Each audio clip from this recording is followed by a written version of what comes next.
Welcome to the Healthy, Wealthy, and Smart podcast. Each week, we interview the best and brightest in physical therapy, wellness, and entrepreneurship. We give you cutting-edge information you need to live your best life, healthy, wealthy, and smart. The information in this podcast is for entertainment purposes only and should not be used as personalized medical advice. And now, here's your host, Dr. Karen Litzy. Hey everybody, welcome back to the podcast. Today's episode is brought to you by the fine folks over at Net Health.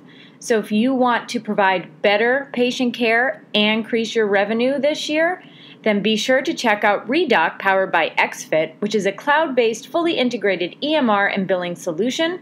Plus, you can opt into completely outsourced billing services to optimize your revenue. So imagine your billing, your coding, your compliance, having experts take all of that off of your hands and report to you so you can do what you want to do and what you love to do, and that's treat your patients. So to learn more about it, check them out at nethealth.com/healthy. Okay, on to today's episode. This was such a great episode. I'm so excited to have her on, Dr. Caralyn Baxter. So she is a physical therapist for the United States Ski and Snowboard and spends roughly a third of the year traveling with the US Freeski Halfpipe team to domestic and international competitions. Most recently, she wrapped up a trip to PyeongChang, South Korea for the 2018 Olympic Games, where her team brought home gold, silver, and bronze medals. When not traveling with the team, Cara works out of the Center of Excellence in Park City, Utah, with all US ski and snowboarding disciplines, developing long-term rehab plans and collaborating with the high-performance strength and conditioning team to optimize athletes' health and success. She has a particular interest in athlete brain health and concussion rehabilitation. And in the summer of 2017, Cara partnered with Dr. Jeffrey Kutcher and implemented the first sports neurology pre-participation exams for the US Freeski Halfpipe team. Additionally, Cara has served as a guest lecturer on concussion rehabilitation at the University of Utah and presented at the 2017 Medical Emergencies in Skiing and Snowboarding Conference. So what did we talk about today? Of course, we talked about her time at the Winter Olympic Games. But more importantly, we talked about how did she get there? So how her volunteer work brought her to the games, amongst other things. What to expect with sports medicine on the road in comparison to the clinic. There's some big differences there. And how does she prioritize self-care in the face of long working hours during competition season? And her top moments as a clinician from the Olympic Games. This was a great conversation. Cara will give you the best tips that you need to go on and work at these high-level sports competitions. So everyone, enjoy this episode. I got so much out of it, and have a great day. Hi, Cara. Welcome to the podcast. I'm happy to have you on. Thanks for having me, Karen. I'm really excited to be here. Yeah, my pleasure. And now we are going to be talking about your work at the Olympic Games. And so this is the Winter Olympics. So can you give the listeners a little bit more of your backstory on how you got to the Olympic Games? Yeah, sure. I'll take you way back. I grew up competitive figure skating. So competitive sports and winter sports in particular were in my blood. And I had the classic, I was injured. I had physical therapy all the time. So I wanted to become a PT track. So I went to Northeastern University in Boston and knew right away I wanted to work in sports med. So I got involved with Mass General in their sports medicine department and made some amazing connections there and had some fabulous mentors that I've carried with me throughout my post-grad career too. And they really helped to open some doors for me with connections out west. I started working in a private practice in Park City, Utah. Right after graduating, I moved out here. And then about a year into that, I started volunteering with US Ski and Snowboard and basically signing up for any and every trip they would throw my way. And eventually I got my foot in the door for a full-time position there. So I'm now the team physical therapist for the US Freeski Halfpipe team in particular. So they're the ones I travel on the road with, and they're who I went to the Olympic Winter Games with in PyeongChang, South Korea. And when I'm home, I'm working in Park City at US Ski and Snowboard with all of our rehabbing disciplines there. And I think one thing to note here in your story is that you volunteered. Yes. For these positions. So can you kind of expand on that? Because I think a lot of people think that you just get a job. You just go and apply and you get the job. And wouldn't that be nice if that's how it works? It would be amazing. It would make things a lot simpler. Sports medicine for PTs, I felt like was very glamorized, and it's cool. I mean, saying that I went to the Olympics is really cool.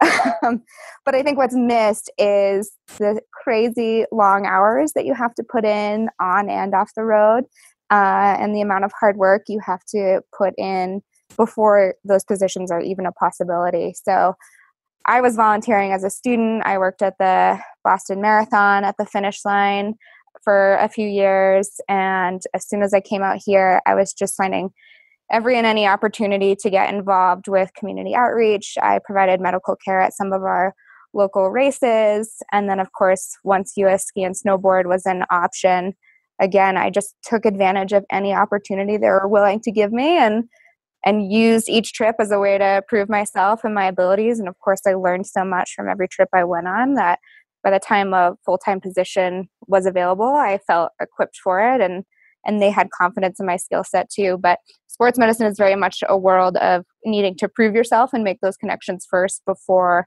an opportunity of having a paid position is going to be placed in front of you. And how long did that take? So from graduation to where you are now, going to the Olympics, what is the timeline? I was just really fortunate. You know, you work as hard as you can, but at the end of the day, it's the people you know. And so I worked hard and set myself up for to not close any doors, and then just met some people really early on working in private practice that recognized my passion for winter sports and high performance type stuff. So they offered me the volunteer position about a year into that private practice. And so for a full year and a half, I was taking unpaid leave from my full-time position in private practice and volunteering often 2 weeks at a time. My first trip was to Whistler, Canada. And again, I'm working round the clock at these camps. It sounds awesome. Yes, I got to go to Whistler, but didn't do much exploring. I was pretty much on the Moguls Hill all day and then doing treatments all night. So it really took a very high level of dedication, but I did that for a year and a half and kept in touch with the medical director for US Ski and Snowboard the whole time and made it very clear that I wanted that full-time position. And so after a year and a half of volunteering, that finally came to fruition.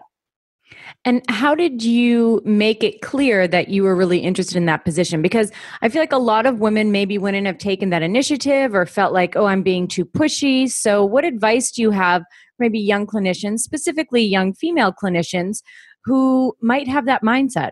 You have to be persistent. There's no way I would have gotten this role without being persistent. If an email wasn't answered, I was emailing again in a week or two to follow up. I was asking questions like, I want this position, but what are you looking for in a clinician to make them an ideal candidate? What can I do? Am I doing enough? Do you have any feedback for me? Being open to feedback without getting defensive is big. You have to be very flexible in these positions. You have to be looking at things with a very wide lens. Often you're working outside of a traditional PT role, so being able and flexible enough to play those roles and also take that criticism and grow with it is huge. So those would be the two key points I'd say for any, especially female, wanting to get involved and don't get discouraged. I mean, there were definitely days where people would make comments and it would really get me down, and I had to learn not to take things so personally and to keep my confidence up, and eventually it worked out well for me. I would say so. And if you're part of this, so you're part of the US ski and snowboarding teams, correct? Correct. Yep. So does that automatically mean that you get to go to the Olympics, or is there more to it than that? So if there are people listening thinking, oh, I want to go to the Olympics, I want to be a PT in the Olympics, well, how does it work? Yeah, it does not mean you're automatically going to go to the Olympics. So we have an amazing clinician at US Ski and Snowboard who is our senior rehab director, and she is in-house and she does amazing work. She works her butt off and she's working with some very complex cases, but she has to be in the clinic. I mean, just because the Olympics are going on doesn't mean people aren't getting hurt. So we need someone very skilled at home to work with them. So she's been with the company for 5 years and she's never gone to an Olympic Games. There's development positions that people take early on, again, to kind of prove themselves and prove their skills. Those positions are not going to go to the Olympic Games. And even if you get a job with a team who's kind of on track to go to the games, you can be the greatest clinician in the world, but if you don't have that flexibility and that personality to blend with the group and meet each athlete on their own level, it's not going to work and they're not going to send you to the games. There's so many complexities to it. Again, the biggest thing I can say is be passionate, be flexible, be willing to take criticism, and be willing to grow with it. And I think that'll lead you to the most success. And I think that's great advice. So thank you for that. Now, the games this year were February 4th to the 26th. So that's a long time. Mm-hmm. Now, how does your work at the games differ from your everyday schedule when you're in the clinic? So I think this is a point that's not really well understood by people who aren't working in sports medicine. Being a clinician on the road is almost like an entirely different profession than being a clinician in just at home in a clinic, to the point where I had been traveling for basically 3 months straight from right after Thanksgiving through the games, and then transitioning back home into the clinic where we're looking at much more long-term rehab. It's very different. So on the road, you're triaging. Is this a medical emergency? Do we need to take this athlete to the hospital? Is this kind of a level 2? Can we deal with it just with the team doctor and myself? Is this something that's really not a big deal and we really need to focus on the psychological aspect and just kind of make the athlete feel good and feel confident and ready for the competition tomorrow? Everything is in the immediacy.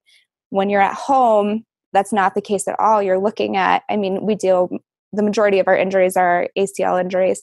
So you're looking at 9 months plus of rehab. So you have to map out an entire 9 months. So every day you have a specific plan, every week you have a specific plan, every month and every 9 months.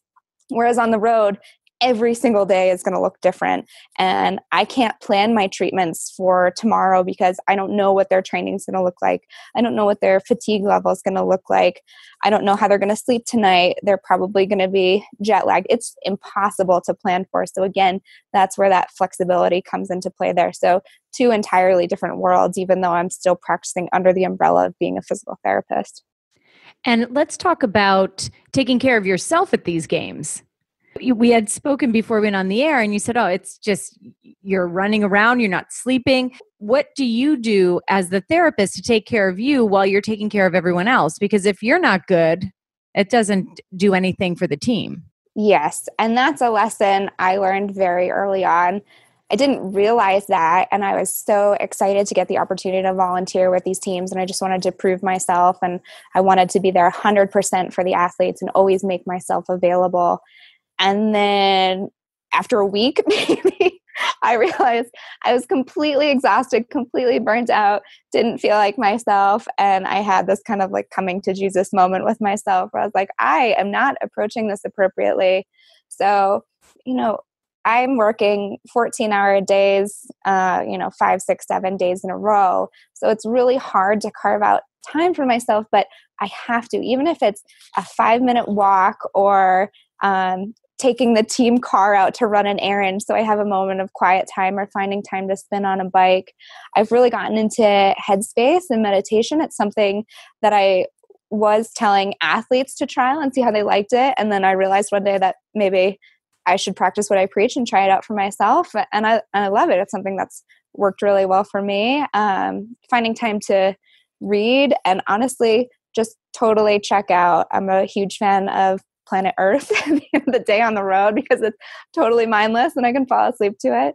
But it's really those little things, eating well, they all add up and they make me such a better clinician for my athletes. It sounds so cliche, but it's so true. You can't take care of someone else if you're not taking care of yourself. I believe in that wholeheartedly. This job taught me that very early on. Yeah, absolutely. And it sounds like you really need that little bit of alone time, whether you said it's 5 minutes or a couple of hours. Yeah, you need that it's to very rare reset your to brain. a couple of hours. Yeah. It's on it. Like there are some days where you're sleeping, right? That's true. But again, a difference between being an in-clinic physical therapist and on the road. On the road, I have to be available to athletes 24/7. I mean, if someone's getting sick and vomiting at 3 a.m, I have to be there for them. That's my role. So I've had people knock on my door at 11, 12 at night or 5, 6 in the morning. So it's very hard to carve out those times. But we have this joke at the games that kind of was true for my whole time on the road. It's like, if you have an opportunity to exercise or there's food in front of you, even if you're not hungry, you exercise or you eat it, because you never know the next chance you're going to have to exercise, to eat, to sleep, So again, just throwing your routine out the window and going, again, I sound like a broken record, but going back to that flexibility and making sure you are prioritizing yourself so you can be there for your team. And I would also think that the way you interact with the athletes is much different on the road than in the clinic, because you don't know what your treatments are going to be, but you want to be there for a treatment, for a warm-up, for a Therex, kind of throughout the day, all day, from February 4th to the 6th to the 26th. Yes. Yep. Absolutely. And I tried to make that very clear to them. I think every single day I was telling them, I am at the Olympics for you. That is the only reason I get to be in PyeongChang. And I think it's easy for anyone going to the Olympic Games to get caught up and to treat it as, this is my Olympic experience. And of course, for me, the Olympics is something I dreamed about from an early, like literally since I was 6 or 7 as a figure skater, and then as a PT student and a clinician. So yes, it's very exciting, and it is in a way my Olympic experience, but reminding yourself that it wouldn't be an Olympic experience without the athletes. So letting the athletes know whatever they needed, I was going to be there for them, whether it was a warm-up or a PT treatment, or I can't tell you how often I would just get requests to go to the dining hall and just have them blow off some steam or talk about how nervous they were, or talk about the latest Super Bowl results and totally get their mind off of it, which is completely different to how I would approach treating in the clinic. I'd be very organized and goal-oriented and have that long-term plan in mind, and on the road that just doesn't necessarily happen. Yeah. And we also spoke a little bit beforehand, and you had mentioned that, because the Super Bowl was happening at the same time, and you're a Patriots fan. Yeah. And I'm an Eagles fan. So yeah, the boys like to rib me quite a bit. The better team won. That's all I'm going to say. I would beg to differ with that. Luckily, one of the girls on the team, I think she's a bigger Pats fan than I am, which is saying something. So we could kind of share in our misery together. But boy, those boys, we spent many a treatment session going back and forth about what went wrong and how come the Patriots didn't cheat this time around. And yeah, there were some words shared for sure. All right. Too soon. I know I had a patient who just got, I had seen him for like a year or so for one injury, and then he had another and he came back. He's like, I was seriously contemplating going to another PT that I knew was not an Eagles fan. I respect that. I have so much respect for that person. And I was like, I am not going to gloat. All I'm going to say is, how about those Eagles? And that's it. That's all I'm going to say. I'm not going to come in with my Eagles sweatshirt on to treat them, I would have if the Patriots won, but... On that note, we're going to take a quick break to hear from our sponsor, Net Health. PT PTs, what do you hope to accomplish in 2018? I bet providing even better patient care and increasing revenue are top on the list. First, expand your visit capacity. Then get paid for your services, ramp up patient engagement, and eliminate worries about documentation and compliance. The good news is there's one solution that brings it all to the table. Redoc, powered by XFit, is a cloud-based, fully integrated EMR and billing solution. Imagine PT billing, coding, compliance experts taking the back office work off your hands and reporting to you. Learn more about Redoc and complete revenue cycle management services at nethealth.com/healthy. We've sort of alluded to here as we've been talking, the differences between being at the Olympics and being in the clinic. Can you give me a little insight into maybe some of the higher level differences, aside from how, you're treating your patients' goals versus what's happening right here, right now? But how about with the other professionals within the clinic versus working with those professionals at the Olympics? Yeah, absolutely. The Olympics, for whatever reason, just automatically created such a family feel. Everyone was coming together, working towards the common goal of Team USA being successful. It was so amazing to be part of such a passionate medical group and just overall US Ski and Snowboard staff. It was truly infectious, and it was amazing to see everyone coming together and sharing in not only the athletes' successes, but some of the heartbreaks that we found too in the clinic. And I think this is true for sports medicine kind of across the board. I just think there's room for a lot more collaboration when we're not necessarily in those really exciting times that kind of foster that family feel.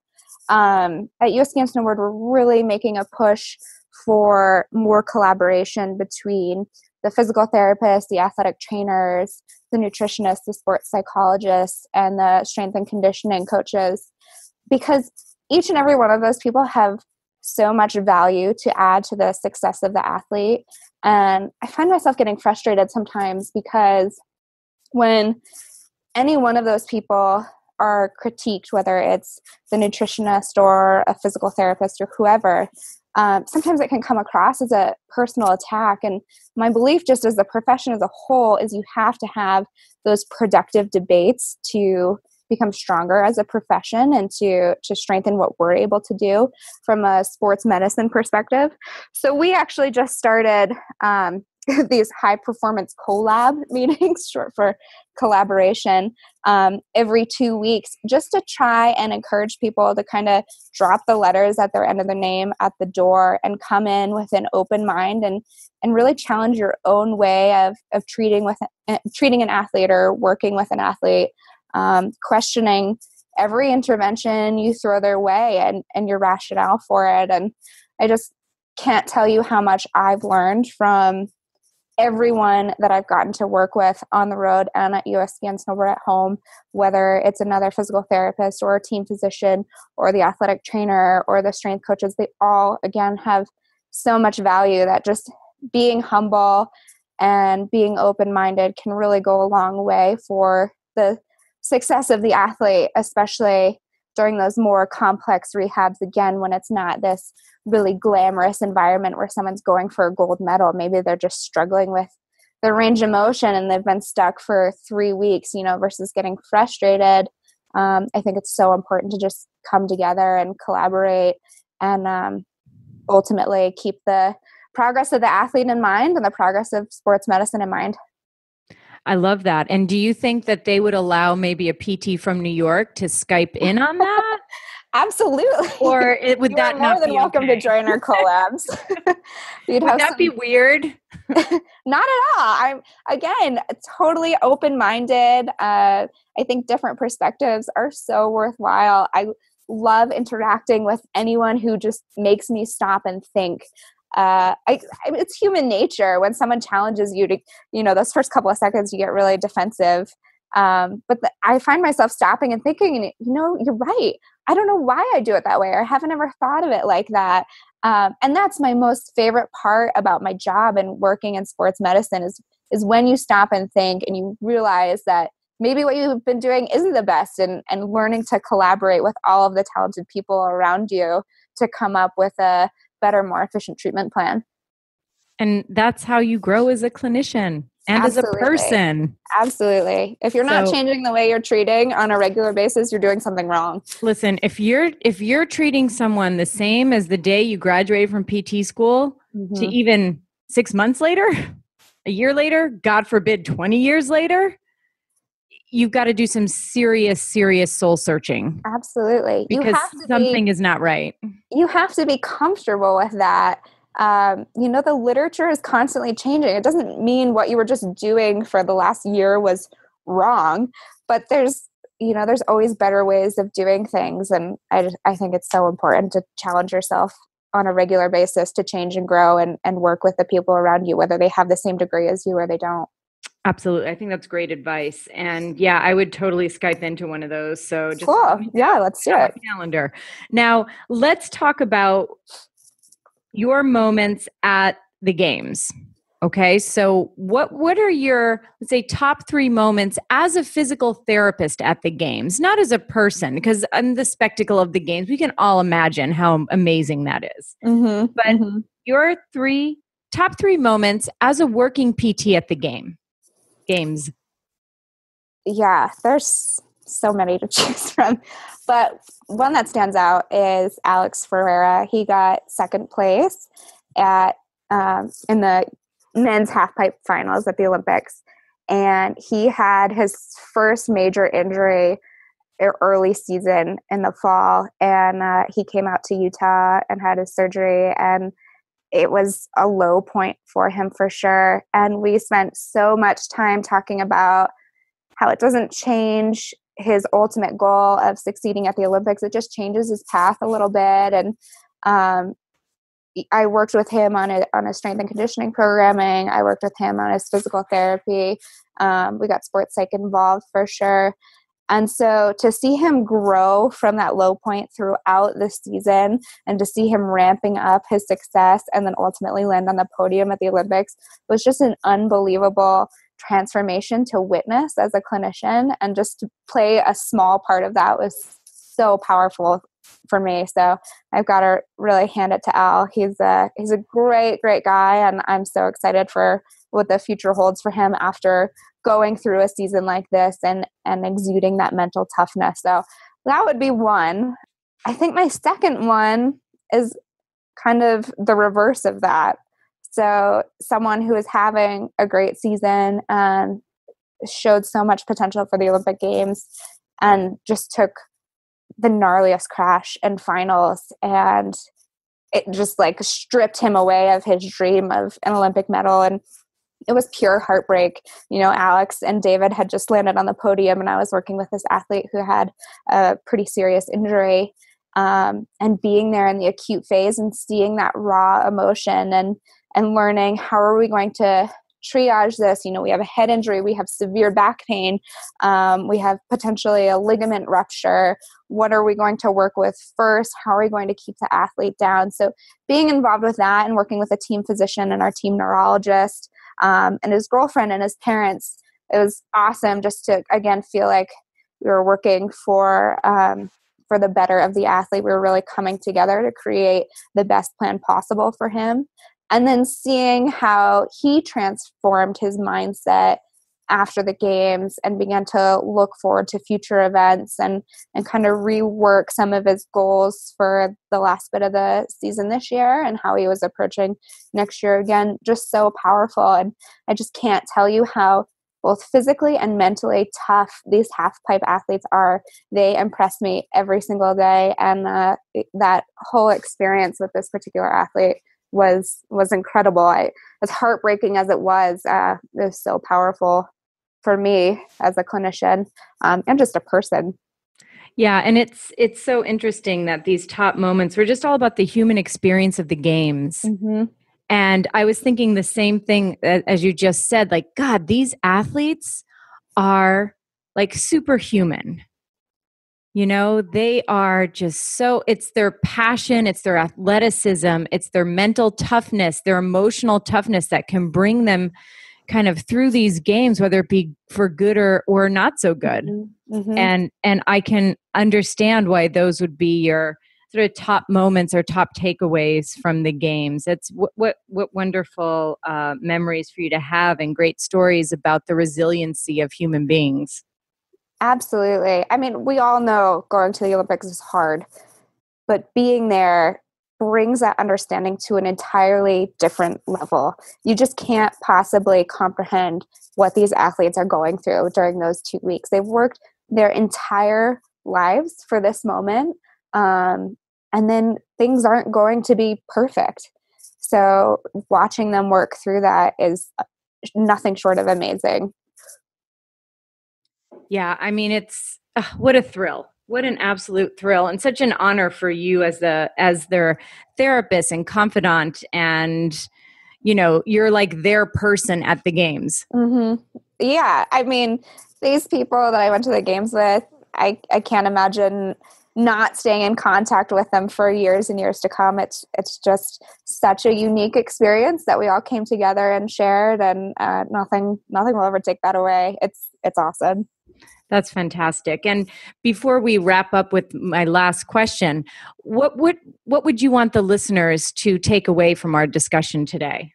If sports medicine is something you truly want to get into, be passionate about it. Take advantage of any opportunity out there, because you never know what door that's going to open for you. Be flexible.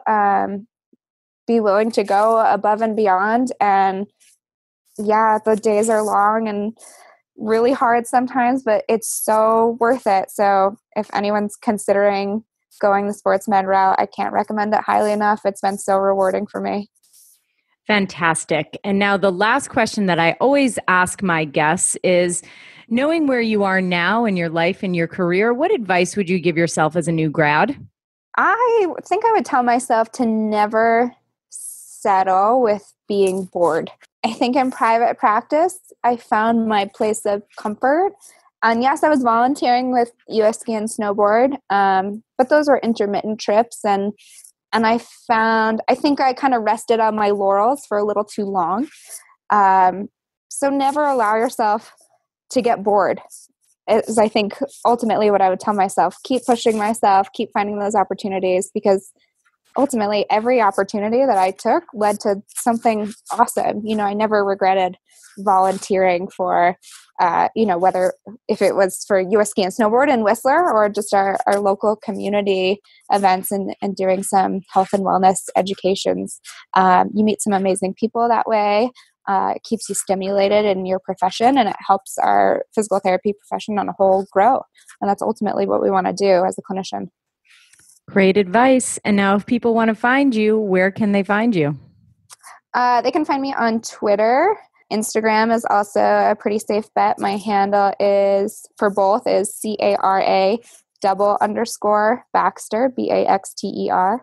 I got sassed for that on the last podcast I did with Jess Schwartz, because she didn't understand why I had a double underscore. And the reason is, why do you have a double underscore? I know, because it used to be Cara J. Baxter, J being my initial for my middle name. Uh-huh. But my dear friends started calling me Courage, which was not well received.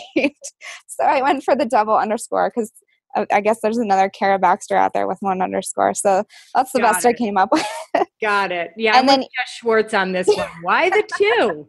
I know. Email is great too. CBAXTER@USSA.org. Thank you so much for sharing your experiences with myself and with all the listeners and your Olympic experience. And it sounds like you had just a wonderful time. And I'm sure you will get to another Olympic Games in 4 years, 3 years, technically. 3 years, Beijing, 4 years. Beijing 2022. We're already working towards it. Perfect. Well, thanks so much for taking the time out and coming on. I appreciate it. Of course. Thank you so much for having me, Karen. It's a pleasure. And everyone, thanks so much for listening. Have a great couple of days and stay healthy, wealthy, and smart. A huge thanks to Dr. Cara Baxter for coming on the podcast and sharing her experience and her advice on how to be part of these high-level competitions, how she got to the Winter Olympics. So a huge thanks to Cara, and of course, a huge thanks to our sponsor for today's episode, Net Health. So with Net Health, You can expand your visit capacity, get paid for your services, ramp up your patient engagement, and eliminate worries about documentation and compliance. You can do all of this through Redoc powered by XFit, which is a cloud-based, fully integrated EMR and billing solution. To learn more about Redoc and the complete revenue cycle management services, check them out at nethealth.com/healthy. Thank you for listening, and please subscribe to the podcast at podcast.healthywealthysmart.com. And don't forget to follow us on social media.